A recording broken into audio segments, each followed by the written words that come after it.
முள் குத்தினா கூட நமக்கு வலி தோணுது. சட்டுன்னு நடக்கிறத நிறுத்திட்டு முள்ள தூர போடுறோம். ஆனா பல நேரங்கள்ல வார்த்தைங்கிற முள்ளால வலியை ஏற்படுத்திட்டு அத பத்தி தெரியாத மாதிரியே நகர்ந்து போயிடுறோம். அந்த முள்ள அகற்றாமலே முட்களால ஏற்பட்ட காயங்கள் உறவுகளை அந்நியமாக்குற வரைக்கும். முட்களை அகற்ற உறவு நந்தவனங்களை நீரூட்ட மனதோடு பேசலாம் வாங்க. தொடர்பு கொள்ள 0443063299 044304227777. இன்னைக்கு நம்ம நிகழ்ச்சிக்கு மனநல மருத்துவர்கள் அசோகன் மற்றும் சுபா சார்ஸ் வந்திருக்காங்க. ரொம்ப மகிழ்ச்சி நீங்க நிகழ்ச்சிக்கு வந்ததுக்கு. டாக்டர், இப்போ டிப்ரெஷன் ஒருத்தங்களுக்கு இருக்கு அப்படிங்கறது அவங்களுக்கு எப்ப அது தெரிய வரும், இல்ல கூட இருக்கவங்க அதை எப்ப தெரிஞ்சு அவங்கள டாக்டர் கிட்ட கூட்டிட்டு போறது, அந்த மாதிரி விஷயம்? டிப்ரெஷன்றது பாத்தீங்கன்னா ஒரு நம்பிக்கைகளுடைய இலையுதிர் காலம். பொதுவா முன்பு இருந்த நடவடிக்கைகள் கொஞ்சம் கொஞ்சமா குறைய ஆரம்பிக்கும். ஒரு உதாரணமா உறக்கம் நல்லா உறங்கி எழுந்திருக்கிறவர் அவருடைய உறக்கம் குறையும். அவருக்கு இருந்த இன்ட்ரெஸ்ட், அந்த பொழுதுபோக்கு விஷயங்கள், ஆக்டிவா இருந்த விஷயங்கள்லாம் குறைய ஆரம்பிச்சிடும். பேசுற தன்மை கூட அதிகமா பேசுறவர் கொஞ்சம் அவருக்கு உள்ளுக்குள்ள ஒரு தனி தீவா போவார், விலகி இருப்பார், தான் உண்டு தான் வேலை உண்டுன்னு இருப்பார். அதற்கப்புறம் அவரால் எல்லாத்தையும் உணர முடியும், சிந்திக்க முடியும். அந்த சிந்திப்பு கூட ஒரு அளவுக்கு மேல போகாது, ஒரு ரெஸ்ட்ரிக்டடா இருக்கும். ஒரு பாவர்ட்டி ஆஃப் கண்டென்ட் நாங்க சொல்லுவோம். தாட் கூட வெளிப்படுத்த முடியாது, உணர்வுகளை வெளிப்படுத்த முடியாது. எது நடந்தாலும் என்னுடைய காலடிகளுக்கு கீழே எது வேண்டுமானாலும் வளரட்டும் அப்படின்ற நிலைமையில ஒரு சாலிட்டரி ரீப்பர் மாதிரி இருப்பாங்க. ஒருத்தருடைய மாறுதல் இருக்கும். அதற்கப்புறம் ஒரு எதிர்மறையான எண்ணங்கள் வரும். எதிர்மறையான எண்ணங்களின் உச்சகட்டமா தற்கொலை எண்ணங்கள் வரும். இதுதான் ஒரு ப்ராசஸ். சமயத்துல உணவு பழக்கங்கள்ல குறைவா சாப்பிடுவாங்க. சில வருத்தம் வகையில 54 வகை வருத்தம், மன வருத்தம் இருக்கு. அதிகமா உண்ணுவாங்க. காம்பன்சேட் பண்றதுக்கு திடீர்னு சாக்லேட்ஸ் நிறைய சாப்பிடுவாங்க, ஸ்வீட்ஸ் நிறைய சாப்பிடுவாங்க. கொஞ்சம் விரக்தியா சிரிக்கிறதுக்கு ஆசைப்படுவாங்க. தன்னுடைய எண்ணங்களை வெளிப்படுத்த முடியாத நிலைமையில அவங்களா உள்ளுக்குள்ள போயின்னு இருப்பாங்க. ஒரு மாறுதல் உடல், உறக்கம், உணவு உண்ணுமுறை, பழக்க வழக்கங்கள், இது மாறுதல் இருக்கும் பொழுது பேச்சு, பொழுதுபோக்கு, நடவடிக்கை, சுறுசுறுப்பு, இதுல மாறுதல் இருக்கும் பொழுது நிச்சயமா அவருக்கு வருத்தம் இருக்குன்றது சொல்லலாம். குழந்தைகளுக்கு வரக்கூடிய வருத்தம் எப்படின்னா, அது வரைக்கும் அம்மா கூட அப்பா கூட இருக்கிறது திடீர் விலகி போகும். அது வரைக்கும் நல்லா படித்து கொண்டிருந்தது திடீர் சத்தம் போட ஆரம்பிக்கும். கொஞ்சம் ஆக்டிங் அவுட் பிஹேவியர் மாதிரி இருக்கும். குழந்தைகள் தங்களுடைய வருத்தத்தை வேறு விதமா வெளிப்படுத்துறாங்க. இப்போ நம்ம கூட போபால்ல இருந்து ஷோபா இணைப்புல இருக்காங்க. வணக்கம் ஷோபா. மேடம், டாக்டர் கிட்ட பேசணும். பேசலாமா? சொல்லுங்க. ரொம்ப வீட்டுல இருக்கிறப்ப டென்ஷனா இருக்குது மேடம். ஒரு மாதிரி பதட்டம். கொஞ்சம் சத்தமா பேச முடியுமாமா? டென்ஷன், பயம்லாம் இருக்கு மேடம். பதட்டமா இருக்கு. சரி. வீட்டுல இருக்கிறப்ப 2 பசங்க இருக்கு எனக்கு. சரி. டாக்டர் கிட்ட பேசணும் மேடம். டாக்டர் கிட்ட சொல்லுங்கம்மா, பேசுங்க. டாக்டர் கிட்ட பேசணும். பேசுங்கம்மா, அவங்க கேட்டுட்டுதான் இருக்காங்க. சொல்லுங்கம்மா. 2 பசங்க இருக்கு மேடம். வீட்டுல இருக்கிறப்ப டென்ஷன், பதட்டம், பயம். எல்லாருக்கும் உறுப்புகள் ஒரே மாதிரி இருக்கா, ஏன் நம்மளுக்கு வேற மாதிரி இருக்குமா, நம்ம செத்துருமா அப்படின்ற ஒரு பயம் இருக்கு மேடம். டாக்டர் சுபாச்சா. சரி, அதாவது ஒரு பயம் இருக்கு, பதட்டம் இருக்கு, அதுதான் மெயினா அவங்க சொல்றாங்க. அதுக்கு மேல அவங்களுக்கு எக்ஸ்பிளைன் பண்ண தெரியல. இப்ப பேசும்போதே அவங்களுக்கு பயத்தையும் அவங்களுடைய பதட்டத்தையும் நம்ம உணர முடியுது. உங்களுக்கு என்ன வயசு இருக்கும்னு தெரியுமா, சொல்லலாமாமா? 2 குழந்தை, 33, 2 குழந்தைகள். தைராய்டு குறைபாடு இல்ல அதிகப்படியான தைராய்டு அந்த பிரச்சனை இருக்கா உங்களுக்கு? அது மாதிரி இல்ல மேடம். அது மாதிரி செக் பண்ணிருக்கீங்களா? சரி, ஓகே. ஏன்னா தைராய்டு ரொம்ப ஒரு காமனான பிரச்சனை. அது குறைபாடு இருக்கும்போதும் சில வேளை ஒரு இரிட்டேஷன், ஃபியர், பயம்லாம் வரும். அதிகரிக்கும் போதும் அது இருக்கும். ஆனாலும் இவங்க கொஞ்சம் ஒரு ஆழ்ந்த மூச்சு பயிற்சி, இப்ப இவங்க பேசுறத பார்த்தாலே இந்த பிரீதிங் டைம் கூட இல்ல. நல்லா நீங்க ஆழமா மூச்சை இழுத்து விடும்போதுதான் அந்த ஆக்சிஜன் உள்ள போய் அந்த குளிர்ந்த அந்த ஆக்சிஜன் ரிச் காற்று உங்க மூளைக்கு போகும். கொஞ்சம் நிதானப்படுத்திக்கோங்க. ஒன்னும் பயப்படுறதுக்கு ஒண்ணுமே இல்ல அந்த உலகத்துல. எல்லாத்தையும் புரிந்துதான் கொள்ளணும். சரியா? நீங்க ஒன்னும் பயப்படாதீங்க, நிதானமா இருங்க. 2 பிள்ளைகள் இருக்கு, ஐயோ வேக வேகமா செய்யணுமோ முடிக்கணுமோ அப்படின்னு சொல்லிட்டு ரொம்ப டென்ஷன் ஆகாதீங்க. எல்லாத்தையுமே கொஞ்சம் ஸ்லோவா, டேக் இட் ஈஸி, பதறி பதறி செய்யாதீங்க. நல்லா மூச்சு பயிற்சி அதை செய்யுங்க. அது செஞ்சீங்கன்னா அதுல உங்களுக்கு ஒரு யோகா கூட இருக்குது. யோகால வந்து இருக்கிற மாதிரி நீங்க டெய்லி அதை நீங்க வேலை செஞ்சுக்கிட்டு இருக்கும் போதே கூட செய்யலாம். மூச்சை இழுத்து அதை கொஞ்ச நேரம் பிடித்து திருப்பி விட்டுறது அப்படின்னாலே அதுவே நம்ம ஹார்ட் பீட்டை சீராக்கி நம்மளுடைய திங்கிங் தாட்ஸ் எல்லாத்தையுமே அது கொஞ்சம் ஸ்லோ டவுன் ஆகும். ஸோ உங்களுக்கு அந்த மூச்சு பயிற்சிகள் தியான பயிற்சிகள் உங்களுக்கு நல்லா இருக்குமா? சோபா, டாக்டர் சொன்ன ஆலோசனைகள் எடுத்துக்கோங்க. நீங்க யோகா, மூச்சு பயிற்சி இந்த மாதிரி விஷயங்களை பண்ணும்போது தொடர்ச்சியா உங்களுக்கு இந்த பயம், படபடப்பு உங்களை விட்டு போறதுக்கான வாய்ப்பு இருக்கு. அதே போல நாளைக்கு என்ன ஆகும் அப்படின்னு நினைக்கும் போதுதான் அதிக பயம் வரும். அதை விட்டுட்டு இன்னைக்கு உங்க வாழ்க்கையில எவ்வளவு சந்தோஷமா இருக்க முடியுமோ அப்படி இருந்தீங்கனாலே இந்த பயங்கள் உங்களை விட்டு நிச்சயமா போறதுக்கான வாய்ப்பு இருக்கு. டாக்டர், இப்போ டிப்ரெஷன் இதெல்லாம் சொன்னீங்க சிம்டம்ஸ். ஒருத்தருக்கு வந்து என்னென்ன காரணங்களால டிப்ரெஷன் வரலாம்? காரணங்கள் வந்து அதாவது பாத்தீங்கன்னா 3 விதமான காரணங்கள் சொல்லலாம். அந்த மனிதனுடைய உடம்புல இருக்கிற ரசாயன மாறுதல்கள், ஒரு நியூரோ டிரான்ஸ்மிட்டர்ஸ் ரசாயன மூலக்கூறுகள் வந்து குறைவாக இருக்கும் பொழுது வருத்தம் வரலாம். நாளமில்லா சுரப்பிகளுடைய மாறுதல்கள்ல வரலாம். அல்லது ஒரு உதாரணமா வந்து ஒருத்தருக்கு சர்க்கரை வியாதி அல்லது ரத்த கொதிப்பு அல்லது வேறு விதமான நாள்பட்ட பிரச்சனைகள் இருக்கும் பொழுது அந்த வியாதியால அல்லது அந்த வியாதிக்கு தரப்படும் மருந்துகளால வருத்தம் வரலாம். ரெண்டாவது பாத்தீங்கன்னா ப்ராப்ளம் இந்த ஃபேமிலி. ப்ராப்ளம் இந்த ஃபேமிலின் போது ஒரு ஆளுமைக்கு ஒத்துக்கொள்ள முடியாம, வாழ்வியல் நிகழ்வுகளில் கஷ்டங்கள்ல வந்து தாங்கிக் கொள்ள முடியாம அடுக்கடுக்கா கஷ்டங்கள் வரும்பொழுது யாரா இருந்தாலும் வந்து வருத்தத்தை வருவதை தவிர்க்க முடியாது. அவனுடைய மன உறுதி வந்து குலைந்து போகும் நிலைமையில குடும்பத்தில் ஏற்படக்கூடிய பிரச்சனைகள் அதிகமா வருத்தத்தை உண்டாக்கலாம். ஒரு சந்தோஷமான விஷயம் கூட சமயத்துல சில பேருக்கு வந்து ஸ்ட்ரெஸ்ஃபுல்லா இருக்கலாம். ஒரு புது கமிட்மெண்ட், புது ரெஸ்பான்சிபிலிட்டி அதிகமா வரும்பொழுது சமூகத்துல வந்து சில சமயம் நான் இங்க இருந்து ஒரு வெளிநாட்டுக்கு போகும்பொழுது என்னால வந்து அங்க இருக்கிற மொழி பிரச்சனை, அந்த கலாச்சார பிரச்சனை, தனிமையா இருக்கிற பொழுதுபோக்கு விஷயங்கள் இல்ல, எனக்கு என்னமோ அந்நியப்பட்ட ஒரு தன்மை இருக்கலாம். அந்த சமயத்துல கூட வரலாம். 3 விதமான காரணங்கள். இந்த 3 காரணங்களும் சேர்ந்து இருக்கலாம். காரணத்தோட வரலாம் ரியாக்டிவ் டிப்ரெஷன். காரணம் இல்லாம உடலியல் மாறுதலால வரலாம். எதுவுமே இல்லாம என்னுடைய மூதாதையர்களுடைய சொத்து மாதிரி அவங்களுக்கு இருந்ததுன்னா எனக்கு வர்றதுக்கு வாய்ப்பு இருக்கு. 4ல் ஒருத்தருக்கு டிப்ரெஷன் இருக்கு. அது 2020 உலக சுகாதார நிறுவனத்தின் கணிப்புப்படி ஒவ்வொரு வீட்டிலும் ஒரு மனநலம் பாதிக்கப்பட்டவர்கள், டிப்ரெஷன் இருப்பவர்கள் இருப்பார்கள் என்பது அவங்க ப்ரொஜெக்ட் பண்ண ஒரு கருத்து கணிப்புமா. அடுத்ததா பேர் சொல்ல விரும்பாத ஒரு பெண் தூத்துக்குடியிலிருந்து நம்ம கூட இணைப்புல இருக்காங்க. வணக்கம்மா. வணக்கம் மேடம். சொல்லுங்கம்மா. பயங்கர டென்ஷன் ஆகுறா மேடம். கோபம் எதை எடுத்தாலும் கோபம் வர்றது. 2 பையங்க இருக்காங்க. சரி. ஒரு பையன் காலேஜ் படிக்கும், ஒரு பையன் 6th படிக்கான் மேடம். பையன் பிள்ளைங்க மேலேயும் கோவப்படுறது, ஹஸ்பண்ட் மேலேயும் கோவப்படுறது.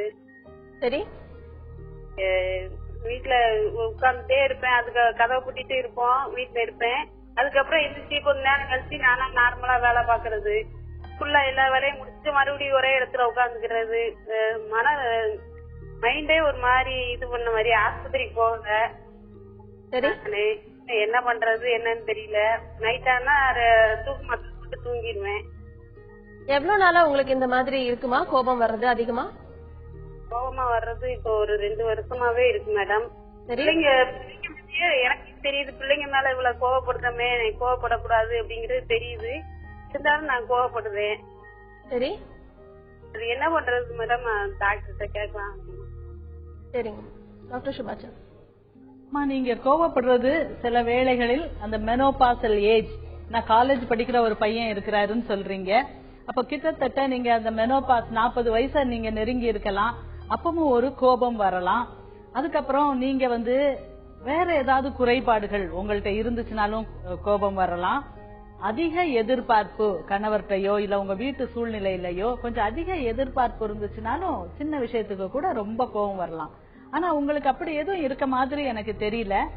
இதே சமயத்துல நீங்க தனியா உட்கார்ந்து இருக்கும் போது ஏதேதோ மனசுல ஓடுது அப்படின்னு சொல்றீங்க. தூக்கம் வர மாட்டேங்குது, அதுக்காக நான் தூக்க மாத்திரை எடுத்துக்கொள்கிறேன்னு சொல்றீங்க. தூக்க மாத்திரை எடுத்துக்கொள்வதோட நீங்க ஒரு மனநல மருத்துவரை அணுகி எனக்கு இப்படி கோபம் வருது, இதுதான் என் பிரச்சனை, இப்படி எனக்கு இருக்குது, என் சிந்தனை இப்படி இருக்குது, உணர்ச்சிகள், ஐயோ நான் அதிகமா கோவப்படுறேன்னு நினைச்சாலும் என்னால என்னுடைய அந்த உணர்வுகளை கட்டுப்படுத்த முடியவில்லை அப்படின்னு நீங்க வந்து ஒரு மனநல மருத்துவரை நீங்க பார்த்து பேசுனீங்கன்னா தூக்க மாத்திரை இல்லாம கரெக்டான டேப்லெட் கொடுப்பாங்க.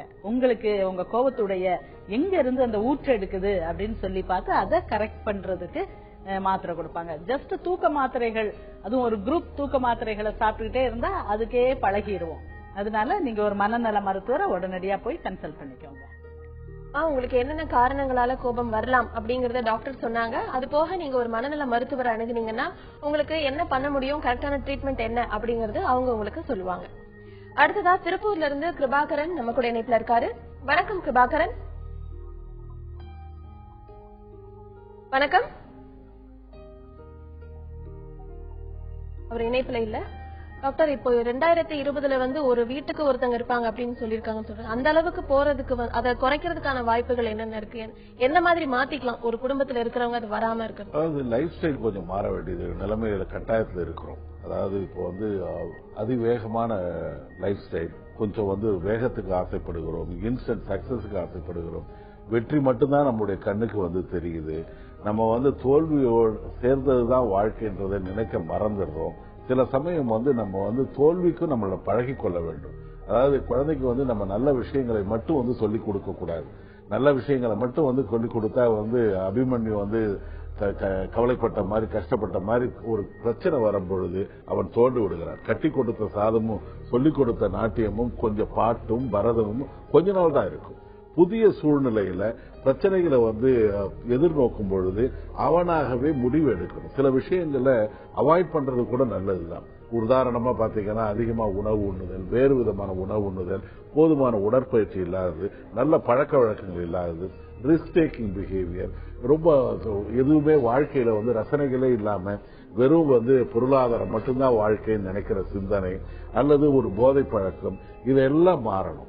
அதுக்கப்புறம் மனிதர்கள் பேச ஆரம்பிக்கணும். அதாவது நம்ம ஊடகங்கள்ல வாட்ஸ்அப்லயும் பேஸ்புக்லயும் இருக்கிறவங்கள பாத்தீங்கன்னா அத்தனை பேரும் ரொம்ப சோசியலைசேஷன்ல இருக்கிறாங்க. இவ்வளவும் ரொம்ப ஒரு பயங்கரமான ஒரு கம்யூனிகேட்டர்ஸ் தான் நினைக்கும். ஆனா எல்லாருமே பாத்தீங்கன்னா அங்க கொடுக்கிற வெளிப்படுகிற முகம் வேற.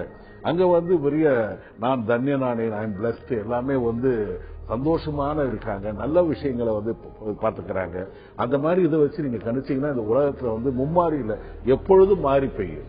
ஆனா இருக்கிற முகம் வேற. அதுக்கும் இதுக்கும் ஊடகங்கள்ல நம்ம ஒரு சின்ன ஆசைப்படுகிறோம் லைக்கு. ஆனா நிஜத்துல நம்மளுடைய கொடூரமான முகம் நம்மை மாற்றிக்கொள்வதற்கு கூட நம்ம தயங்குறோம். சின்ன சின்ன விஷயங்கள், சின்ன சின்ன ரசனைகள், நிம்மதியான ஒரு வாழ்க்கை, அளவான ஒரு நம்மளுடைய இது கூட எதிர்பார்ப்பு கூட சின்ன சின்னதா இருக்கட்டும். படிக்கட்டுகளை நீங்க போய் மேல சிகரத்துக்கு போங்க. உடனடியா தாவணும் அப்படின்னா அனுமாரால தான் முடியும், நம்மளால மனிதர்களால முடியாது. இதை உணர்ந்து கொண்டு இருந்தா நிச்சயமா டிப்ரெஷனை தவிர்க்கலாம். வணக்கம்மா. ஹலோ, சொல்லுங்கம்மா. நான் சார்ட்ட பேசலாம், கொஞ்சம் பேசலாம், சொல்லுங்க. எனக்கு மேரேஜ் ஆகி 7 months ஆகுது. நாங்க 3 months தான் ஒன்னா இருந்தோம். அப்ப மாமியார் கூட தான் இருந்தாங்க. அப்ப கொஞ்சம் ப்ராப்ளம் பண்ணாங்க, நான் என்ன தப்பு சொல்லி ப்ராப்ளம் பண்ணாங்க.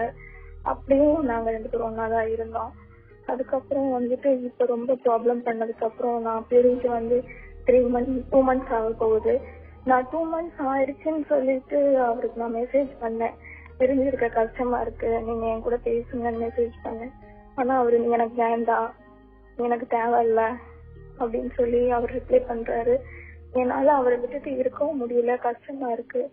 அப்புறம் ரொம்ப மனசுல படப்படன்னு இருக்கு, சாப்பிட முடியல, தூங்க முடியல. அவரு ஏன் நீ வேண்டான்னு சொல்றாரு அப்படின்னு சொல்லி ரொம்ப கஷ்டமா இருக்கு. வீட்டுல என்ன ரிலாக்ஸா இருக்க முடியல. நான் ஜாப் எல்லாம் பண்ணிட்டு இருந்தேன், இப்ப ஜாப் எல்லாமே விட்டுட்டு வீட்டுலதான் இருக்கேன். ஆனா அவரு ஏன் நீ வேண்டான்னு சொல்றாரு அப்படின்னு எனக்கு பேசக்கூட மாட்டேங்கிறாரு. எனக்கு வேண்டாம் வேண்டாம்னு சொல்றாரு, வேணும் ஒரு வார்த்தை கூட சொல்ல மாட்டேங்கிறாரு. எனக்கு அடிக்கடி ஹார்ட் பீட் அதிகமா இருக்கிற மாதிரி ஃபீல் பண்றேன். என்னால ரிலாக்ஸாவே இருக்க முடியல. என்ன பண்ணனே எனக்கு தெரியல. சாப்பிட்றதுக்கு சுத்தமாவே பிடிக்க மாட்டேங்குது. அவரு என் கூட வருவாரா வரமாட்டாரா, அவர் ஜாலியா இருக்கிற மாதிரி நான் ஃபீல் பண்றேன். ஆனா நான் ரொம்ப ஹர்ட் ஆகுறேன் அவர் இல்லாம. சரிங்கம்மா. என்ன காரணத்துக்காகமா பிரிஞ்சீங்க? ப்ராப்ளம் சொன்னீங்கல்ல, என்ன காரணம், என்ன ப்ராப்ளம்? அவங்க அம்மா என்னை தப்பா பேசுறாங்கன்னு சொல்லி அவங்க அம்மா எங்க அம்மா கூட சண்டை போட்டாங்க. அதுக்கு நீங்க சண்டை போட்டீங்களா?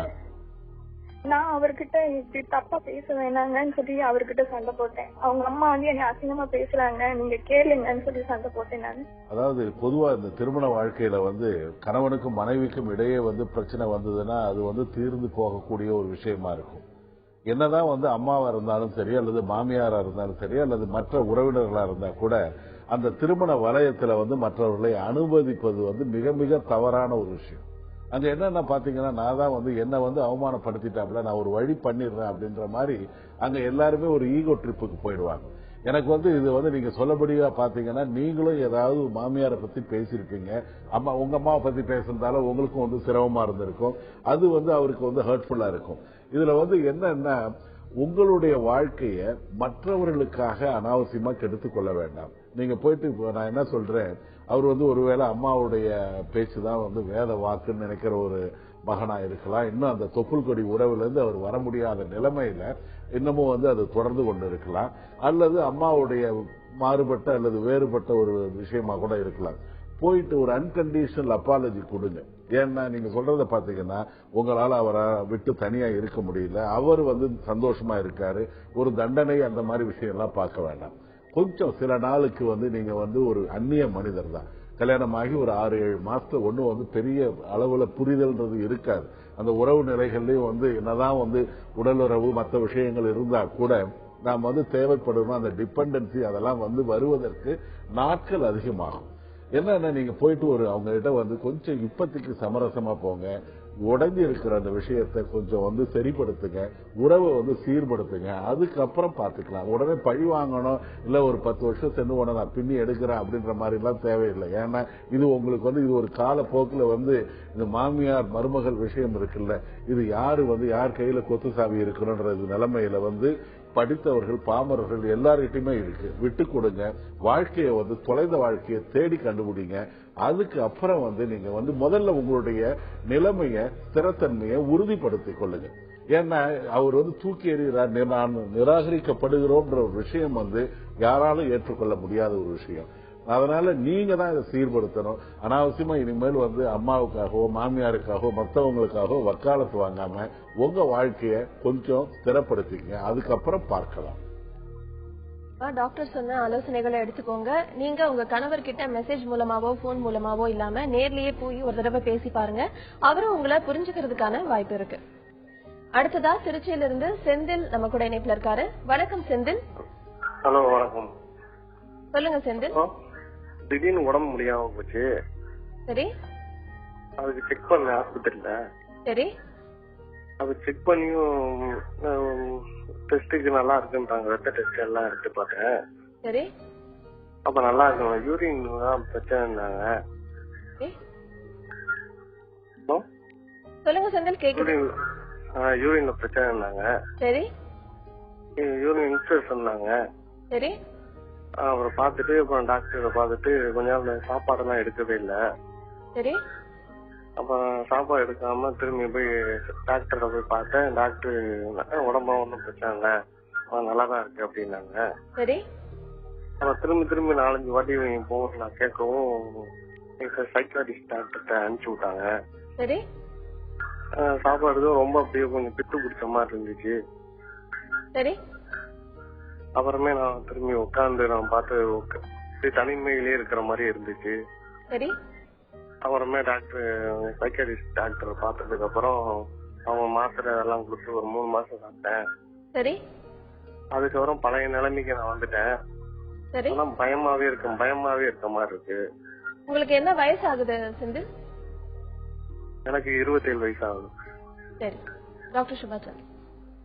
அதாவது நீங்க சைக்கியாட்ரிஸ்ட போய் பாத்துருக்கீங்க, சைக்கியாட்ரிஸ்ட் மாத்திரை கொடுத்திருக்காரு, அத நீங்க 3 மாசம் எடுத்தேன்னு சொன்னீங்க இல்லையா?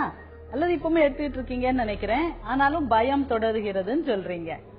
நீங்க மாத்திரைகளை நம்ம சைக்கியாட்ரிஸ்ட் கொடுக்கிற மாத்திரைகள் எல்லாமே கொஞ்ச நாள் சாப்பிடணும். அதோடைய பீக் எஃபெக்ட் எப்ப வரும்னா ஒரு 3 மாசம் கழிச்சுதான் வரும். உடனே அதை நிப்பாட்டிடக்கூடாது. அந்த எஃபெக்ட் நல்லா ஆயிடுச்சு, நீங்க சொல்றீங்க எனக்கு நல்லா இருந்துச்சு, பழைய நிலைக்கு திரும்பிட்டேன், இந்த பயம் எல்லாம் இல்லாம இருந்தது. சோ அதை நீங்க சஸ்டெயின் பண்ணி சாப்பிடணும். மாத்திரைகள்லாம் 6 மாசம் 1 வருஷம் 3 வருஷம் அப்படி சாப்பிட்டாதான் இது உங்க பர்சனாலிட்டிய மாத்தும். நீங்க வந்து திடீர்னு எப்படியோ பயந்துட்டீங்க, இனிமே மனசு தைரியம் கொள்ளணும். அப்ப அதுக்குரிய சத்துக்களை சாப்பிட்டா தான் அந்த இது சஸ்டெயின்டா இருக்கும். ஏன்னா வாழ்க்கையில நமக்கு நிறைய டென்ஷன் வந்துகிட்டே இருக்கும். நீங்க பல வேலைகளை செய்ய வேண்டியது இருக்கும். திடீர்னு எதையாவது பார்த்து பயந்துருவீங்க. உங்களுக்கு உங்க உடம்பு மேல ரொம்ப போக்கஸ் அட்டென்ஷன் இருக்கு. நம்ம அட்டென்ஷன் எத்தனையோ விஷயங்கள்ல செலுத்தலாம். அந்த வேலையை செலுத்தலாம், அடுத்த ஆள் மேல செலுத்தலாம், நம்மளுடைய மேல உறவுகள் மேல செலுத்தலாம், நம்ம தைரியத்து மேல செலுத்தலாம். ஆனா நீங்க கொஞ்சம் பயந்து போய் you are preoccupied with your bodily functions. அதனால இங்க வலிக்க மாதிரி இருக்கும், யூரின்ல ஏதோ ப்ராப்ளம் மாதிரி இருக்கும், மாறி மாறி ஏதோ தோணிட்டு இருக்கும். உடம்பு நல்லா இருக்குன்ட்டாங்க. இத மனப்பூர்வமா நினைத்து கடவுளுக்கு நன்றி சொல்லி நீங்க சந்தோஷமா உங்க என்ஜாய்மெண்ட்டை தொடங்கலாம்.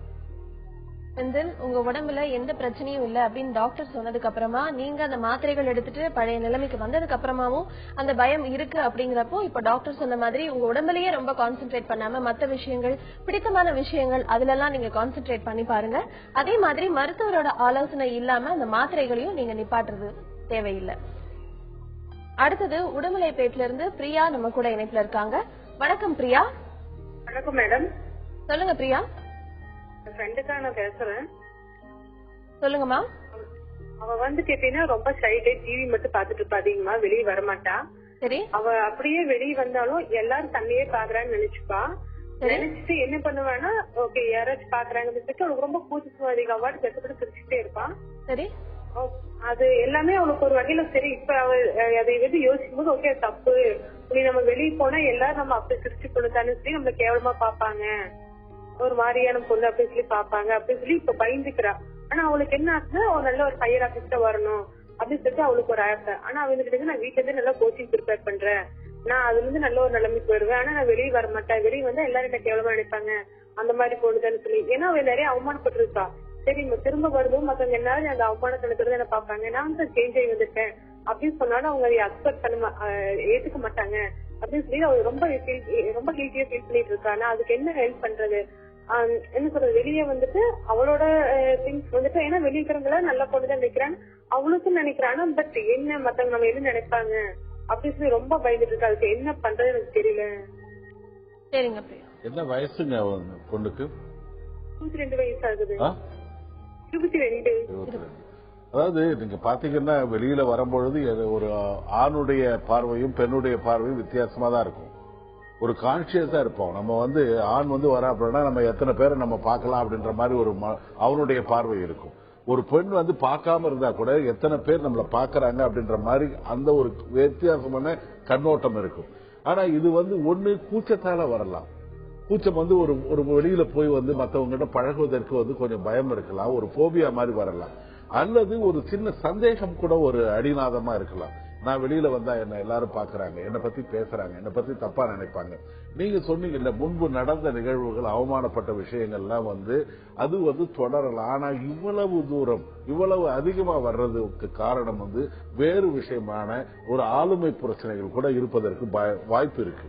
எனக்கு என்னன்னா அவங்க வெளியில வரும்பொழுது மற்றவர்கள் ஏன் பாக்குறாங்க, ஒண்ணு மட்டும் தான் பாக்குறாங்களா, எல்லாரையும் தான் பாக்குறாங்க. சில சமயம் சில தப்பான பார்வைகள் கூட ஆண்கள்ட்ட இருந்து வருது. ஆண்கள்ட்ட இருந்து பெரும்பாலும் தப்பான பார்வை, ஒரு பெண்ணை பார்க்கிற பார்வை, அதனால கொஞ்சம் சென்சிட்டிவா அதுக்காக நினைக்கிறாங்களா, அல்லது அந்த பார்ப்பவர்கள் ஆணும் பெண்ணும் சேர்ந்து என்னை பத்தி தப்பா நினைக்கிறாங்க அப்படின்னும் பொழுது வேறு ஒரு திசையில பிரச்சனை திசை திரும்புது.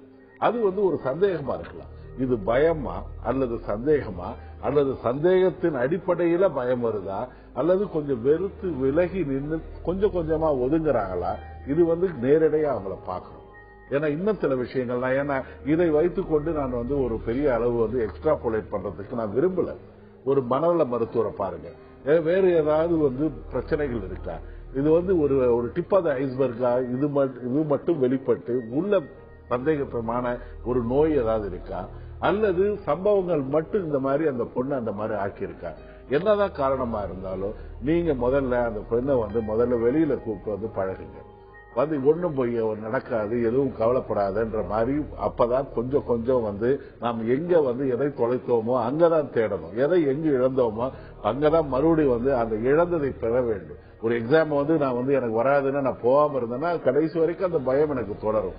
பயமா இருக்கலாம், சந்தேகமா இருக்கலாம், கூச்சமா இருக்கலாம், அல்லது மூணும் சேர்ந்த கலவையா இருக்கலாம். நீங்க ஒரு மருத்துவரை பாருங்கம்மா. சென்னையில இருந்து சுரேஷ் நம்ம கூட இணைப்புல இருக்காரு. வணக்கம் சுரேஷ். வணக்கம் மேடம். சொல்லுங்க சார். சார் ஆக்சுவலா வந்துட்டு இப்ப வந்து எங்க வீட்டுல வந்து எனக்கு பொண்ணு பார்த்துட்டு இருக்காங்க. சரி.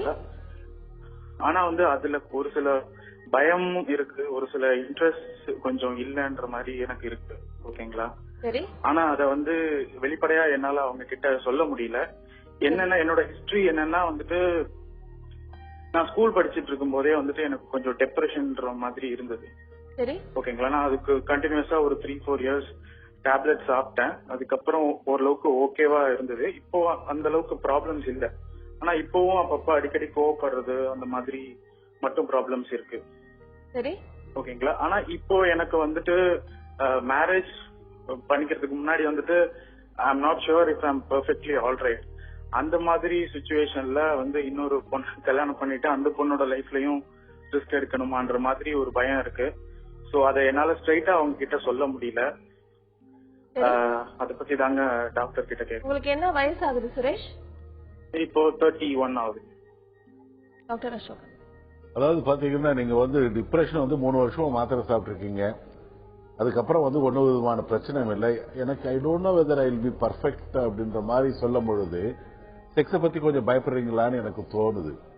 சில சமயம் வந்து இப்போ வந்து டிப்ரெஷன் இருக்கும் பொழுது செக்ஸ் வந்து ஆசைகள் இருந்தா கூட, டிசையர் இருந்தா கூட அதை பத்தி அதுக்கு அடுத்த லெவல் போவதற்கு மனசு வந்து முடியாது. அல்லது நம்மளே வந்து சில சமயம் மிஸ்கன்செப்ஷன்ஸை வச்சிருப்போம். நாம் பெற்ற ஒரு விஷயங்கள், நம்ம வந்து பியர் குரூப்ல இருந்து கற்றுக்கொண்ட விஷயங்கள், அல்லது இந்த அரைகுறை விஞ்ஞானத்தோட எழுதப்பட்ட பத்திரிகையிலிருந்து பெறப்பட்ட ஒரு தவறான கருத்துக்களை உள்வாங்கிக் கொண்டு இதுதான் நம்மளால முடியாது அப்படின்ற மாதிரி கூட நீங்களாகவே விளையாட போவதற்கு முன்பே நீங்க நான் தோற்று விட்டேன் அப்படின்ற மாதிரி ஒரு முடிந்த முடிவுக்கு வருவதற்கு கூட வாய்ப்பு இருக்கு. கண்டிப்பா இல்ல. இப்போ வந்து நீங்க வந்து இப்ப உங்களுக்கு வந்து கல்யாணம்ன்றது ஒரு சந்தோஷமான ஒரு விஷயம். ஒரு சில சமயம் ஒரு ஆங்ஸைட்டி தேவைதான். நம்ம வந்து பொருளாதார ரீதியா வந்து இந்த ஒரு திருமணத்தை வாழ்க்கைக்கு அப்புறம் அந்த குடும்பத்தை நடத்த முடியுமா, நம்மளால நம்மளுடைய காலில் நிக்க முடியுமா, இதெல்லாம் வந்து சின்ன சின்ன விஷயங்கள். ஒரு பெரிய அளவுல அது வேண்டாம்ன்ற மாதிரி நினைக்கிற அளவுக்கு பாத்தீங்கன்னா ஒண்ணு பொதுவா இந்த வயசுல வர்றது வந்து செக்ஸ் ரீதியா வரக்கூடிய சந்தேகங்கள். அந்த சந்தேகங்களை நீங்க நிவர்த்தி செஞ்சுக்கலாம். அதுக்காக நீங்க வந்து நான் பெர்ஃபெக்ட் இல்ல, ஒரு வாழ்க்கை எனக்கு எடுக்க போறேன் அப்படின்ற மாதிரி எல்லாம் நீங்க நினைப்பதற்கு வாய்ப்பு இல்லை. ரெண்டாவது, இப்ப வந்து அந்த டிப்ரெஷனுடைய ஒரு ஃபீச்சர்ஸ் மறுபடியும் ஏதாவது இருக்கான்னு பாருங்க. ஒரு மைல்டா மறுபடி வருவதற்கு வாய்ப்பு இருக்கு. ஏன்னா ஒரு எந்த நோயுமே வந்து ஒரு மருத்துவர் என்ற முறையில் மறுபடி வந்து வாய்ப்புகள் இருக்கு, ரெக்கரன்ஸ் இருக்கா, அதனுடைய மைல்டு வெர்ஷன் ஏதாவது இருக்கா. அந்த நிலைமையில ஒரு நல்ல விஷயத்தை கூட ஒரு சந்தோஷமா பார்க்க முடியாம பார்க்கிற பார்வை வந்து கொஞ்சம் ஒரு வித்தியாசமா பெசிமிஸ்டிக்கா பார்க்கக்கூடிய வாய்ப்பு கூட இருக்கு. நீங்க எங்க ட்ரீட்மெண்ட் எடுத்தீங்களா அந்த மருத்துவர்கிட்ட, மனநல மருத்துவர்கிட்ட போய் நீங்க இந்த விஷயத்தை சொல்லுங்க. உங்களுக்கு வேண்டிய சந்தோஷமான பாசிட்டிவான செய்தி கிடைக்கும். மற்றபடி நீங்களா ஒரு முடிவுக்கு வர வேண்டாம். சின்ன சின்ன விஷயங்களுக்காக நீங்க வந்து ஒதுக்கி போடலாம். நான் படிக்கணும், ஒரு வேலைக்கு போகணும், சில சமயம் ஒரு டார்கெட் இருக்கு, அல்லது வீட்டுல வேற சில கமிட்மெண்ட்ஸ் இருக்கு, அதற்காக பண்ணலாம். மற்றபடி நீங்களா வந்து மற்ற எந்த விஷயங்களும் பிரச்சனைகள் இல்லாமலே இல்லாதது ஒண்ணு ஒரு பிரச்சனையா உருவாக்கி கொள்ள வேண்டாம். அவசியம் உங்க பழைய மருத்துவர்கிட்ட பாருங்க சுரேஷ். சுரேஷ், டாக்டர் சொன்ன விஷயங்களை எடுத்துக்கோங்க. உங்களுடைய சந்தேகங்கள் எல்லாம் அவர் சொன்ன பதில் மூலமா தீர்ந்திருக்கும்னு நினைக்கிறேன். எதுக்கும் நீங்க உங்களுடைய மருத்துவர் ஏற்கனவே எந்த மருத்துவரை பாத்தீங்களோ அவரையே பாத்தீங்கன்னா இப்ப கொஞ்சம் நெஞ்சம் இருக்கிறவங்களுக்கு அந்த பயமும் அவர்கிட்ட பேசினதுக்கு அப்புறம் சரியா போறதுக்கான வாய்ப்பு இருக்கு. அடுத்ததா திண்டுக்கல்ல இருந்து மகாலட்சுமி நம்ம கூட இணைப்புல இருக்காங்க. வணக்கம் மகாலட்சுமி. வணக்கம் மேம். சொல்லுங்க மேம். மேம் எனக்கு ஏஜ் 27 ஆகுது. சரி. 15 இயர்ஸ்ல கல்யாணம் பண்ணி வச்சாங்க. எனக்கு இப்போ 2 பசங்க இருக்காங்க. சரி. எனக்கு சின்ன வயசுல 9 வயசுல இருந்து டீ கடையிலேயே இருந்தோம். அப்பா அம்மா அப்படிதான் வளர்த்தாங்க. சரி. எதா இருந்தாலும் போல்டா பேசுவேன், பயப்பட மாட்டேன் யாருக்கும். தைரியமா ஆம்பளை பசங்களா இருந்தாலும் சரி, பொம்பளை பிள்ளைங்களா சரி, போல்டா தைரியமா போய் எல்லாத்துக்கிட்டே பேசுவேன். சரி. எங்களுக்கு வந்து கொஞ்சம் பிரச்சனை, இந்த சொத்து பங்கு பிரச்சனை வந்ததுல வந்து இந்த பைசல் பிரச்சனைன்ற மாதிரி இந்த கிராமத்துல அதெல்லாம் பேச ஆரம்பிச்சப்போ நிறைய பேர் ஒரு 200-250 ஆம்பளைங்க இருந்தப்போ எங்க வீட்டுக்கார சைடா நான் மட்டும்தான் பேசினேன். சரி. அப்படி பேசினப்போ வந்து இது ரொம்ப தப்பான பொண்ணு, இது ரொம்ப வாய் பேசுது அப்படிங்கிற மாதிரி இந்த ஊர்லயே வந்து ஒரு முத்திரை குத்திட்டாங்க எனக்கு. சரி. இந்த பொண்ணு வந்து ரொம்ப வாய் பேசுது அப்படிங்கிற மாதிரி எல்லோரோட பார்வையுமே என் மேல அப்படிதான் படுது. சரி. எனக்கு அது வேற ரொம்ப கஷ்டமா இருக்கு. எல்லாருமே இந்த பொண்ணா அப்போ அப்படிதான் அப்படிங்கிற மாதிரி எல்லாம் போல இந்த ஊரே அந்த மாதிரி தான் பாக்குறாங்க. அது எனக்கு ரொம்ப மனசு கஷ்டமாயிடுச்சு. சரிங்கம்மா. ரெண்டாவது இங்க வந்து டெய்லரிங் ஃபீல்ட்ல கொஞ்சம் ரெக்கவர் ஆயிக்கிறதுக்காக கொஞ்சம் டெய்லரிங் இது வரைக்கும் வீட்டுலதான் இருந்தேன். சரி வேலைக்கு போலான்னு டெய்லரிங் போனதுல கொஞ்சம் சைனஸ் ப்ராப்ளம் வந்துருச்சு. சரி. டாக்டர் எல்லாம் போவேன் அம்மா வேலைக்கு போவேன் அப்படின்னாங்க. இப்ப வீட்டுலதான் இருக்கேன். எனக்கு ஆனா நான் கம்மியா தான் நான் படிச்சிருக்கேன். 9th தான் டிஸ்கன்டினியூ பண்ணேன். சரி. எனக்கு வந்து இந்த கம்ப்யூட்டர் சம்பந்தப்பட்ட படிப்பு படிக்கணும் அப்படிங்கறதுக்காக நான் போய் ப்ரௌசிங் சென்டர்ல எல்லாம் கூட விசாரிச்சதுக்கு டேலி பண்ணலாமா அப்படின்னாங்க. சரி. அதுக்கு அப்ளிகேஷன் கொடுத்திருக்கேன். என் ஹஸ்பண்ட் இப்போதைக்கு வேணான்னு சொல்லியிருக்காங்க. எனக்கு ரொம்ப வீட்லயே இருக்கவும் எனக்கு இந்த யோசிக்காதெல்லாம் யோசிச்சு எனக்கு மெயினா அப்போ ஒருவேளை நம்ம அந்த மாதிரி பேர் எடுத்துட்டோமோ அப்படின்னு இதெல்லாம் யோசிக்க யார்கிட்டயுமே பேசவே மாட்டேன். வீட்லயே தான் இருப்பேன். என்னோட என்டர்டைன்மெண்ட் ஃபுல்லா டிவி தான் பாத்துட்டு இருப்பேன். எனக்கு அப்படியே நினைக்க ரொம்ப கஷ்டமா இருக்கும். வெளியில என்னோட கருத்து தேவைப்பட்டா கூட நான் சொல்லாம பேசாம வந்துடுறது. தப்பாவே இருக்கும். பட் அதை நான் சொன்னேன்னா அதை அவங்க அக்செப்ட் பண்ணிக்க மாட்டேங்கிறாங்க. இல்ல இந்த பொண்ணு அப்படிதான் அப்ப வாய் பேசுற பொண்ணு அதனால வேணும்னே சொல்லு அந்த மாதிரி எனக்கு அதனால ரொம்ப மனசு கஷ்டமா இருக்கு. ஒரு ஸ்ட்ரெஸ் மாதிரி இருக்கு. அதுக்காக தான் கேட்கலாம் கால் பண்ணுங்க. சரிங்க டாக்டர் சுபாச்சன். அம்மா நீங்க தைரியமா இருக்கிறது ரொம்ப நல்ல விஷயம்தான். எல்லாருக்கும் முன்னால நல்லா பேசுறது ஏன்னா உங்களை வளர்த்திருக்காங்க அப்படி உங்க சூழ்நிலை எப்படி இருக்குது தைரியமா பேசுறது நல்லதுதான். ஆனா அதுலயும் ஒரு பண்பை பின்பற்றணும். அதுக்காக நான் பேசாம வீட்டுக்குள்ள முடங்கிட்டேங்கிறது தப்பு. சரியா? ஒரு பண்போட ஒரு ஆண் தன்மை மிஞ்ச நீங்க பேசாம ஒரு பெண் தன்மையோட நீங்க கொஞ்சம் பேசிக்கிட்டீங்கன்னா அதை எல்லாரும் அக்செப்ட் பண்ணிடுவாங்க. நீங்க பேசுறது கொஞ்சம் அழகு வேணும். சரியா? ரொம்ப ஒரு முரட்டுத்தனமான ஒரு பேச்சுக்கு இடம் கொடுக்க கூடாது. நீங்க சொல்றது ரைட்னாலுமே கூட அதை உரத்தி சொல்லணும் அதை கத்தி சொல்லணும் அப்படின்ட்டு இல்ல. நீங்க சொல்றத மெதுவா நீங்க பேசும்போது உங்க நியாயத்தை எல்லாரும் பாத்துக்கிடுவாங்க. சரியா? இப்ப அதுக்காக நீங்க இவ்வளவு கவலைப்பட வேண்டாம். ஊர்ல வெளியே போனாலே எல்லாரும் வாயாடின்னு சொல்றாங்க அப்படின்னு நினைக்க வேண்டாம். பெண்கள் எல்லாருமே வாயாடிகள் தான். அதனால நீங்க அதெல்லாம் நினைச்சு கவலைப்படாதீங்க. ஊர்ல உங்களை ஒரு இன்ட்ரெஸ்டிங்கா கூட நினைக்கிறதுக்கு ஆட்கள் இருக்காங்க. உங்களை பாராட்டி பேசுவதற்கு கூட கொஞ்சம் பேர் இருப்பாங்க. சில பேர் வேணா ஐயோ அந்த பொண்ணு வாயாடின்னு நினைக்கலாம். அதுக்காக நீங்க வீட்டுக்குள்ள இப்படி சுருண்டு இருக்க கூடாது. நீங்க என்ன செய்யுங்க, போய் படிங்க. தையல் மிஷின் நான் தச்சேன் எனக்கு பைல்ஸ் ப்ராப்ளம் வந்துருச்சு அப்படின்னு சொல்றீங்க. தையல் மிஷின் தைங்க. அதுல எவ்வளவோ விஷயங்கள் இருக்கு. அது எத்தனையோ பேர் நாள் கணக்கா மணிக்கணக்கா தச்சிட்டு இருக்காங்க. பிரச்சனை இல்ல. அதுக்குரிய டிப்ஸ கேட்டுட்டு எப்படி செய்யணும்னு செய்யுங்க. அதுக்கப்புறம் நீங்க உங்க ப்ரௌசிங் சென்டர் போகணும். பல ஆசைகளை வைக்காதீங்க. உங்க ஆசைகள் மனசு ஏதாவது ஒண்ணுல போக்கஸ் ஆகணும். நான் கம்ப்யூட்டர் படிக்கணும் அப்படின்னா அதுலயே நிலையா இருக்கணும். இல்ல நான் தையல் படிக்கணும் அப்படின்னா அதுலயே நிலையா இருக்கணும். எதுவுமே கன்சிஸ்டன்சி விடாம செய்யறதுலதான் வெற்றி கிடைக்குது. சரியா? நீங்க அதனால ஏதாவது நினைச்சிட்டு மனசை போட்டு குழப்ப வேண்டாம். எல்லாருக்கும் பிடித்த வாயாடி பெண்ணா வேணா நீங்க இருக்கலாம். அதனால ஒன்னும் கவலைப்படாதீங்க. வெளியே ஒண்ணு கம்ப்யூட்டர் படிங்க, இல்ல உங்க தையல் தொழில நல்லா பாருங்க. நாள் ஆக ஆகதான் அதுல ஒரு எஃபிஷியன்சி வரும், ஜெயிக்க முடியும். மகாலட்சுமி, நீங்க மத்தவங்க சொல்றாங்க இல்ல மத்தவங்களுக்கு நம்மள பிடிக்கல அப்படின்ற காரணத்துக்காக உங்களுடைய கேரக்டரை மாத்திக்கணும் இல்ல. நீங்க இப்ப எவ்வளவு போல்டா இருக்கீங்களோ அதையே டாக்டர் சொன்ன மாதிரி உங்களுடைய விஷயம் என்ன அப்படின்றத கொஞ்சம் சாஃப்டா சொன்னீங்க அப்படின்னாலே இந்த போல்ட்னஸ் உங்களுக்கு இன்னும் வாழ்க்கையில சந்தோஷத்தை தான் கொடுக்கும். அதே மாதிரி கம்ப்யூட்டரா இல்ல தையலா ரெண்டுல எது உங்களுக்கு ரொம்ப பிடிச்சிருக்கோ அதுல போக்கஸ் பண்ணி அதை உங்க கணவருக்கும் புரிய வச்சீங்கன்னா அவரும் புரிஞ்சுக்கிட்டு நிச்சயமா உங்களுக்கு சப்போர்ட் பண்ணுவாரு. அடுத்ததா சென்னையில இருந்து மகாலட்சுமி நம்ம கூட இணைப்புல இருக்காங்க. வணக்கம் மகாலட்சுமி. வணக்கம்மா. வணக்கம். கேக்குதா மேம் நான் பேசுறது? சொல்லுங்கம்மா. கேக்குது மேம். நான் மகாலட்சுமி தான் மேம் பேசுறேன். இன்னும் டிஸ்கன்டினியூ ஆகல. ஒருவேளை நான் போய் சைக்காட்ரிஸ்ட பாக்கலாமா மேம்? சரிங்கம்மா. சைக்காட்ரிஸ்ட் பாக்கலாமா? சைக்காட்ரிஸ்ட பார்க்க தேவையில்லை.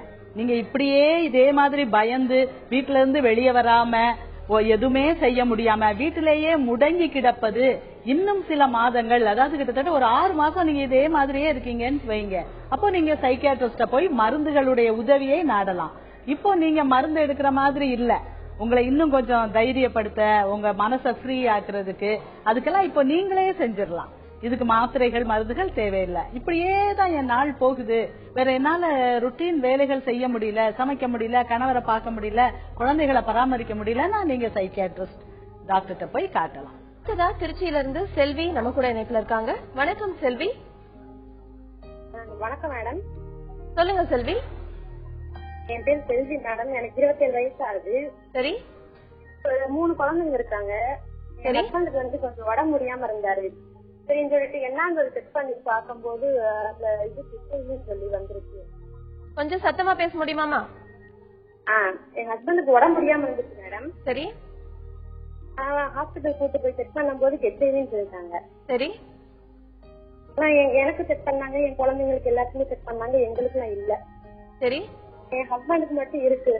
எனக்கு வந்து அம்மா அப்பாவும் இல்ல, கூட பிறந்தாங்க அண்ணன் தம்பி யாருமே இல்ல. சரி. இப்ப என்ன செய்யறது, என்ன செய்யணும் ஒன்னும் தெரியல. கவுன்சிலிங் எங்க வீட்டுக்காருக்கு இருக்கும்போது கவுன்சிலிங் போனப்ப நீங்க வந்து அவரை ஒதுக்க கூடாது, நீங்க வந்து அவரை நல்லபடியா பாத்துக்கணும் அப்படின்னு சொன்னாங்க. சரி. இருந்தாலும் என் மனசு வந்து அவரை ஏத்துக்கவும் முடியல. இப்ப என்ன செய்யணும், என்ன முடிவு எடுக்கணும் எனக்கு தெரியல. மனசு எப்பயுமே குழப்பத்திலே இருக்கு. வளர்க்க போறோம். கண்டிப்பா உங்களுடைய வீட்டுக்காருக்கு இப்பதாமா உங்களுடைய ஆதரவு தேவை. இப்ப வந்து நீங்க வந்து அதாவது நிச்சயமா வருவது உடஞ்சி போயிருப்பாரு, கொஞ்சம் இடிஞ்சு போயிருப்பாரு, வேறு விதமான வருத்தம் அல்லது வேறு விதமான எண்ணங்கள் கூட வருவதற்கு வாய்ப்பு இருக்கு. அதாவது வாழ்க்கையில வந்து அது எந்த காரணத்தால அவருக்கு வந்தது என்று இருந்தால் கூட கூட்டி கழிச்சு பாத்தீங்கன்னா மனிதர்கள் தான். அது வந்து தவறாக வந்து இருந்ததா, அது தவறு இல்லாமல் வந்ததா, அந்த மாரலிஸ்டிக் பெண்டுலம்ல நம்ம போக வேண்டாம். நிச்சயமா அவரை வந்து நீங்க முன்பு எப்படி நடத்துனீங்களோ அதே மாதிரி இருங்க. சாதாரணமா இருக்கட்டும், உங்களுடைய இயல்பா இயற்கையா அந்த உங்களுடைய நிகழ்வுகள்லாம் இருக்கட்டும், அவர்கிட்ட பேசுங்க. இப்போ வந்து நம்ம என்னன்னா இது வந்து இதுக்கு மருந்து இல்லை. இதுக்கு முன்னாடி இருந்த பாலியல் நோய்கள்லாம் எல்லாருக்கும் வந்தது, எவ்வளவு பெரிய பெரிய மனிதர்களுக்கெல்லாம் வந்தது, மருந்துகள் இருந்தது, அதுல இருந்து விடுபட்டார்கள். இப்ப அது கொஞ்சம் வந்து மருந்துகள் வந்து கண்டுபிடிக்கிறதுக்கு கொஞ்சம் நாட்கள் தேவைப்படுது. இன்னும் எதிர்காலத்தில் அந்த மருந்துகள் இருக்கும். இது வந்து நான் தவறு ரைட்டுன்ற இதுல வந்து நான் அதை பேசவே இல்லை. இது வந்து அதாவது நிச்சயமா அவருக்கு வந்து ஆதரவு தேவை. அவரை வந்து வேறுபடுத்தாதீங்க, அவரை கொஞ்சம் வித்தியாசப்படுத்தாதீங்க, ஒதுக்காதீங்க. வந்து என்ன முன்னாடி இருந்ததோ அது மாதிரி இருங்க, ஒன்னும் பிரச்சனை இல்லை. அவர் வேலைக்கு போகட்டும். அவருடைய அதாவது வாழ்க்கையில சில சமயம் வந்து அர்த்தமுள்ள வாழ்க்கைன்றது கூட வந்து ஒரு நிஜமான ஒரு வாழ்க்கை, அதுதான் அவருக்காக இருங்க. நீங்க வந்து உங்க குழந்தைகிட்ட வந்து சாதாரணமா வந்து அவருக்கு முன்பு எப்படி பழகினாங்களோ, ஏன்னா அவர் வந்து கொஞ்சம் பாதிக்கப்பட்ட நிலைமையில ஒரு சின்ன சின்ன விஷயம் கூட ஒரு வித்தியாசமா பார்ப்பாரு. என்னை ஏற்றுக்கொள்ளுகிறார்களா, ஒரு நோய் உற்று இருக்கும் பொழுது நான் வந்து வேண்டாத நோய்க்கு வந்து ஆளாகி இருக்கும் பொழுது என்னை ஒதுக்குகிறார்களா, இல்ல இவங்கெல்லாம் வந்து ஒரு என்கிட்ட ஒரு ஆதரவுன்ற பேர்ல ஒரு இரக்கத்தை காமிக்கிறாங்களா, அல்லது கோபத்தை மறைச்சிட்டு கொஞ்ச நாளைக்கு டாக்டர் சொன்னதால அந்த மாதிரி இல்லை. எந்த வீட்டில் நிகழ்ந்தாலும் கூட யாருக்கு வேண்டுமானாலும் இந்த பாசிபிலிட்டிஸ் இருக்கு. ஒரு சமயத்துல எந்த நோய்களுக்கு நோய் வாய்ப்பட்டு அடுத்தவருடைய உதவியை தேவைப்படுகிற நிலைமையில ஏக்கத்தோட இருக்கிற நிலைமை யாருக்கு வேண்டுமானாலும் நிகழலாம். நீங்க வந்து கண்டிப்பா வந்து அவருடைய சாதாரணமா முன்பு எப்படி இருந்தீங்களோ அதுக்காக ஒரு வித்தியாசமா வேணாம். அதிகமான பாசத்தையோ அதிகமான இரக்கத்தையோ அவர் மேல வந்து பரிதாபப்பட்டு நீங்க வந்து பழையபடி நிலைமையில இருக்க வேணாம். இயற்கையா இயல்பா இருந்தீங்கன்னா அதுதான் அவருக்கு கொடுக்கக்கூடிய நல்ல ஒரு வாழ்க்கைமா. செல்வி, டாக்டர் சொன்ன ஆலோசனைகளை எடுத்துக்கோங்கம்மா. இப்ப உங்க கணவருக்கு இப்பதான் உங்களுடைய அன்பும் பாசமும் அதிகமா தேவைப்படுது அப்படிங்கிற காரணத்தினால நீங்க எப்பயுமே அவர்கிட்ட எப்படி இருப்பீங்களோ அதே அன்போடையும் அதே பாசத்தோடையும் இருந்தீங்கன்னாலே அவரோட கவலைகள் அவர்கிட்ட இருந்து போகிறதுக்கான வாய்ப்புகள் கொஞ்சம் கொஞ்சம் இருக்குமா. அடுத்ததா நீலகிரியிலிருந்து குமாரி நம்ம கூட இணைப்புல இருக்காங்க. வணக்கம் குமாரி. ஹலோ மேடம், வணக்கங்க. சொல்லுங்கம்மா. பத்தி கேட்கலான்னு கூப்பிட்டேங்க. சொல்லுங்கம்மா. சின்ன ஒரு விஷயம், நம்ம ஒரு சின்ன ஒரு பொருள் நம்ம கடையில இருந்து வாங்கிட்டு வர சொல்ல கூட அது முடியாது, அது கிடைக்காது, கடைதாத்துக்கு இந்த மாதிரி சின்னதுல இருந்து பெருசு வரைக்கும் இதனாலேயே அப்பாவுக்கும் மகனுக்கும் சின்ன சின்ன பிரச்சனைகள் வந்து அவனுக்கு ரொம்ப அவன் டென்ஷன் ஆகி அவனுக்கு ஒரு மாதிரி டிப்ரெஷன் ஆகுற மாதிரி எல்லாம் நடந்துக்கிறாரு. இப்ப ரீசெண்டா அவரு ரிட்டையர் ஆனாரு. ரிட்டையர் ஆகி பையன் பண்ணிட்டு இருக்கான் இன்ஃபோசிஸ்ல. அப்போ அவன் சரி வந்த கேஷ ஏதோ ஒரு அசெட் வாங்கணும் அப்படின்னு சொல்லி அவர் ரொம்ப ஹார்ட் ஒர்க் பண்ணி ட்ரை பண்ணினாலும் கோயம்புத்தூர்ல பிளைன்ஸ்க்கு நமக்கு போகலாமா, இங்க கிளைமேட் கஷ்டமா இருக்கு அப்படி இப்படின்னு சொல்லி பார்த்தாலும் இவர் ஏதோ ஒண்ணு அவங்க ஃப்ரெண்ட்ஸ் மூலியமா ஒரு அசெட் வாங்க ரெடி பண்ணாலும் இவர் அது தெரியாது, இது அப்படியாகும் அப்படி நெகட்டிவாவே பேசி பேசி பேசி பேசி எந்த ஒரு இதுக்கும் மெயின் ரிஸ்க் எடுக்க மாட்டாரு. அதுதான் அவருடைய மெயின் ப்ராப்ளம். அதுக்கு என்ன சார் பண்றது? சரிங்கம்மா, இதுக்கு நீங்க என்ன பண்ணலாம் நமக்கு டாக்டர் சுபாஜன். சரி அம்மா, நீங்க பாசிட்டிவா இருக்கலாம். ஹஸ்பண்ட நீங்க குறை சொல்றதும் அது ஒரு நெகட்டிவ் அப்ரோச் தான். சரியா? அந்த பையனுக்கு அம்மா வந்து ரொம்ப முக்கியம். அப்பா வந்து கொஞ்சம் ஸ்ட்ரிக்டா இருந்தா அது ஒண்ணும் ரொம்ப தப்பு வராது. அவர் கரெக்ட், அவர் பாசிட்டிவா தான் இருக்கணும். ஆனா நீங்க அதை காம்பன்சேட் பண்ணி இன்னும் கொஞ்சம் பாசிட்டிவா இருந்துருங்க. பையனை நல்லா பாராட்டுங்க. அவங்க அப்பா முன்னால இப்படி செய்தார் அப்படி செய்தான்னு சொல்லி நல்லா பாராட்டுங்க. பையனுக்கு தாயுடைய பாராட்டு, தகப்பன் தாய் 2 பேர்ல யாராவது ஒரு பாராட்டு கிடைச்சா கூட அவங்க நல்லா வளர்ந்து வந்துருவாங்க. கவலைப்படாதீங்க. குமாரிமா, டாக்டர் சொன்ன மாதிரி நீங்க உங்க கணவர் இப்படி நடந்துக்கிறாரு அப்படின்னு நினைச்சு கவலைப்படாம உங்களுடைய மகனுக்கு நீங்க எவ்வளவுக்கு எவ்வளவு சப்போர்ட்டா இருக்க முடியுமோ அந்த அளவுக்கு இருந்தீங்கன்னா அப்பா நம்மளுக்கு சப்போர்ட் பண்ணலையே அப்படிங்கிற ஃபீல் கூட அவர்கிட்ட இருந்து கொஞ்சம் கொஞ்சமா போயிடும். அடுத்ததா திருப்பதியில இருந்து பெயர் சொல்ல விரும்பாத ஒரு நபர் நம்ம கூட இணைப்புல இருக்காங்க. வணக்கம். ஹலோ, வணக்கம். வணக்கம்மா, சொல்லுங்க. ஒன்னும் இல்லைங்க, எனக்கு வந்து 2 பசங்க. சரி. எங்க வீட்டுக்காரர் வந்து வியாபாரம் பண்றாங்க. சரி. வந்து பசங்களை வந்து சின்ன பத்துல இருந்து அப்பா சரியா கவனிக்க மாட்டாங்க. சரி. அதனால வந்து நான் பசங்களை ரொம்ப அடிச்சிடுவேங்க. அப்புறமா நானே அழுவேன். சரி. எங்க வீட்டுக்காரர் பிசினஸ்னால என்ன பசங்களை வந்து சரியா பாத்துக்க மாட்டாருங்க. சரிங்கம்மா, உங்க பசங்களுக்கு என்ன வயசு ஆகுது? அவங்களுக்கு வந்து சின்ன பத்துல இருந்தே அடிச்சு இப்போ 10 வயசு 11 வயசு ஆயிடுச்சுங்க.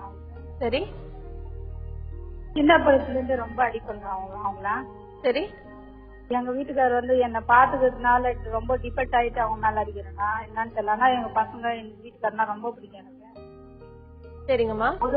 ஒரு விஷயம் வந்து நான் பார்த்து செய்வேன். இது நல்லது அது நல்லது பசங்க கிட்ட சொல்லிருந்தேன், எங்க வீட்டுக்காரர்கிட்ட சொல்லுவேன், நல்லா பாத்துவேன். சரி. ஒரு ஸ்டெப்பும் அவருக்கு ட்ரெஸ் போடுறதுல இருந்து பசங்க ட்ரெஸ் போடுறதுல இருந்து செப்பல் போடுறது எல்லாமே நான் நல்லா கவனிச்சு எல்லாமே பண்ணுவேன். அதே சமயம் எதுவும் வேஸ்ட் பண்ணாம பாத்துக்குவேன். சரிங்கம்மா, உங்களுடைய பிரச்சனை என்னன்னு அம்மா உங்க பிரச்சனை என்னன்னு கொஞ்சம் தெளிவா சொல்ல முடியுமா? என்ன வந்து வீட்டுக்காரர் வந்து அவர் வந்து பாத்துக்கலன்னு சொல்ல முடியாது, பாத்துக்குவாரு. அவருக்கு டைம் இல்ல. அது அந்த வந்து மனசு வந்து அதான் ரொம்ப டிபெண்ட் ஆகுது. சரிங்கம்மா. உங்க வீட்டுக்காரர் வந்து வியாபாரத்துல வந்து பிஸியா இருந்து உங்களுடைய குடும்பத்துக்கு வேண்டிய பொருளாதார விஷயங்களை நிச்சயமா தராரு. அவருக்கு நேரம் இல்லை, அதனால அது ஒரு குறையா நினைக்காதீங்க. என்னன்னா அவர்கிட்ட அதாவது சில சமயம் வந்து ஒரு பீரியட் தான் கொஞ்சம் வந்து ஆக்டிவா இருக்க முடியும். பிசினஸோ படிப்போ எந்த ஜாப்லயுமே அந்த சமயத்துல காலையில வந்து வியாபாரம் போது ஒரு காம்படிஷன் இருக்கும். காலையில இருந்து இரவு வரைக்கும் இருப்பாரு. அப்போ வந்து நீங்க வந்து அப்பாவுடைய ரோலையும் நீங்க பிளே பண்ண வேண்டிய நிலைமையில நீங்க இருக்கிறீங்க. அதனால உங்க குழந்தைங்க உங்ககிட்ட கொஞ்சம் அட்டாச்சா இருக்கும். அப்பாவுடைய தருணங்கள், அப்பாவோட இருக்கக்கூடிய தருணங்கள் வந்து அந்த குழந்தைக்கு இல்லாம இருக்கலாம். இங்க என்னன்னா ஒரு மனிதர்கள் எல்லா அம்மாக்களும் என்னன்னா இதுல ஸ்கோர் பண்ணிடுவாங்க. அம்மா அது நான் தான் அதிகமா வந்து குடும்பத்துக்கு வந்து குழந்தைகளோட இருக்கிறேன். இந்த இடத்துல உங்க வீட்டுக்காரரை பத்தி கொஞ்சம் நல்லபடியா நீங்க சொல்லணும். அப்பா எவ்வளவு தூரம் கடுமையா உழைக்கிறார், காலையில போயிட்டு யாருக்காக உழைக்கிறாரு? உங்களுக்காகவும் உங்க குழந்தைகளுக்காக தான். வேற எங்கேயும் அடுத்த வீட்டுக்கும் மற்றவங்களுக்கும் கொடுக்க போறது இல்லை. இதை நீங்க வந்து உறுதியா சொல்லணும். அதை வந்து அதாவது சில சமயம் வந்து அப்பாவுடைய ஆப்சன்ஸ்ல என்ன பண்ணுவாங்க, அம்மா வந்து சொல்லாம இருப்பாங்க. எல்லார்கிட்டயுமே வந்து நான் தான் அதிகப்படியா முக்கியத்துவம் வாய்ந்தவளா இருக்கணும்ன்ற ஒரு எண்ணம் வந்து இருக்கிறது வாய்ப்பு இருக்கு. இந்த நேரத்துல நீங்க அப்பாவை பத்தி நல்லபடியா சொல்லணும். அப்பாவை பத்தி நல்லபடியா, அப்பாவுக்கு டைம் இல்ல, நிச்சயமா நமக்காக தான் இருக்கார், கிடைக்கும் பொழுது அவர் எவ்வளவு கஷ்டப்படுறார், இதை பத்தி சொன்னீங்கன்னா அப்பாவை பற்றி ஒரு பிம்பம் அந்த குழந்தைங்களுக்கு ஒரு நல்லபடியா இருக்கும். இது வந்து வெறும் அன்பை மட்டும் தெளிச்சிட்டு பார்த்து பார்த்து துணியை வாங்கிட்டு பார்த்து இதை வாங்கிட்டு மறுபடியும் ஒரு குறையா சொல்றீங்களா, அங்கதான் எனக்கு வந்து உடன்பட முடியவில்லை. அவர் வந்து உழைப்பதால், அவர் வந்து பொருள் ஈட்டுவதால் தான் நீங்க நல்லா இருக்கிறீங்க. ஒரு விவசாயி வந்து மண்ணுல கைய வச்சாதான், காலை வச்சாதான் நம்ம வந்து இலையில சோத்துல நம்ம கை வைக்க முடியுது. ஒருத்தர் பொருள் ஈட்ட முடியறதால தான் இந்த மாதிரி இருக்கு. அவர் வந்து நேரம் இல்லாம தன்மையா இருக்கலாம், இருக்கிற நேரத்துல சோர்வுற்று இருக்கலாம், டயர்டா இருக்கலாம். புரிந்து கொள்ளுங்கள். சில சமயம் எப்பயாவது ஒரு மாசத்துக்கு ஒரு தடவை அல்லது 2 மாசத்துக்கு ஒரு தடவை ஒன்னா உட்காந்து பேசுங்க, வெளியில போங்க, கொஞ்சம் அவரை பத்தி நினைச்சு பாருங்க. அவரை பத்திய மதிப்பீடுகள் உங்களுக்கு நல்லா வந்தாதான் உங்க குழந்தைகளுக்கு நல்லா வரும். இல்லாட்டி வந்து தப்பாதான் வரும். அப்பா வந்து நாளைக்கு வந்து குழந்தைங்க என்ன சொல்லுவோம், எங்க அப்பா எங்க கூட ஸ்பெண்ட் பண்ணவே இல்லை. அவர் உங்களுக்காக வெளியில ஸ்பெண்ட் பண்ணி இருக்காரு.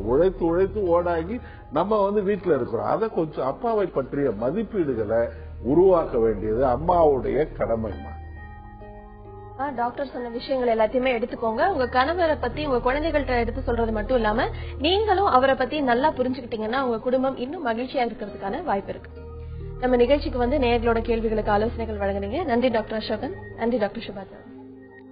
நம்ம எல்லாருக்குள்ளயும் ஒரு இசை இருக்கு. ஆனா பல நேரங்கள்ல அந்த இசைய அடையாளப்படுத்த நம்ம தவறிடுறோம். அதனாலேயே நம்மளோட சிறப்புகளையும் அறிஞ்சுக்காமையே போயிடும். கொஞ்சம் நிதானம், கொஞ்சம் தனிமை, ஒரு ஒளிக்கீற்று மாதிரி தன்னையே ஆராய்ஞ்சுக்கிற ஒரு சின்ன முயற்சி அந்த இசைய நமக்கே அடையாளப்படுத்தும். அடையாளங்களை முகவரிகள் ஆக்க மனதோடு பேசலாம். மீண்டும் சந்திக்கலாம். அதுவரை உங்களிடமிருந்து விடைபெறுவது அன்புடன் ரேவதி.